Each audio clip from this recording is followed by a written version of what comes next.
তাড়াতাড়ি যাতে এটাকে নর্মাল সিচুয়েশনে পাঠানো যায়।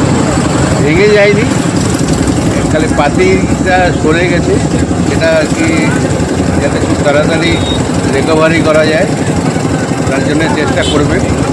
আমরাও চাই তারা খুব তাড়াতাড়ি ব্যাপারটা নিয়ে ঠিক করুন, কারণ এটা একটা সরকারের খুব নয়, এটা একটা ইমার্জেন্সি রাস্তা। এই ইমার্জেন্সি রাস্তাটা আর এই সময়টা তাহলে পুজোর টাইমটায় মানুষের সবথেকে বেশি বিজিয়েস্ট জায়গা হচ্ছে এইটাই। ধর্মীয় স্থান বলতে এইটাই একমাত্র ধর্মীয় স্থান যেটা হচ্ছে সমস্ত মানুষই একবার এই সময় দেখা করতে আসে। নবদ্বীপ এমন একটা জায়গা, যাই হোক না কেন আমরাও চাই যেন একটু তাড়াতাড়ি এটাকে সঠিক পর্যায়ে নিয়ে আসতে পারে। প্রত্যেকে অল্প একটু সমস্যা মনে হচ্ছে, আমরা ডিটেল ইন্সপেকশন করছি, করে ফাইনাল কী হয়েছে বলতে পারবো।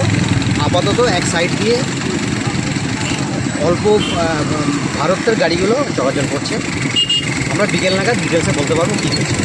তো খুব বেশি কিছু সমস্যা হয়নি আপাততভাবে মনে হচ্ছে। নমস্কার। মোটামুটি কদিন বন্ধ থাকতে পারে সেটা এখনই বলতে পারবো না, সেটা বিকেল নাগাদ আমি বলতে পারবো। স্যার? একই জায়গায় এর আগেও 2 বছর আগে হয়েছিল।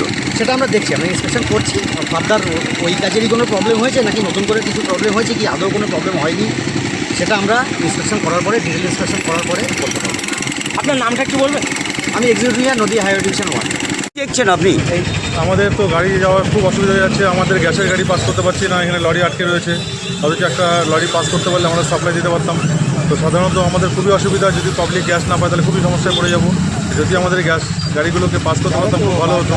এবং ছোটো ছোটো গাড়িগুলোও সাধারণত মোটর বাইকগুলো পাস করতে পারছে, কিন্তু বড়ো গাড়ি কোনো রকম পাস করতে পারছে না।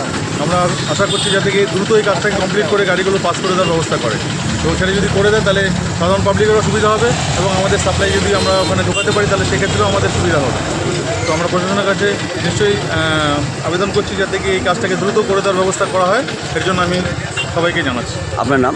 অনিরুদ্ধ সাহা, আপনি একজন সাধারণ পাবলিক।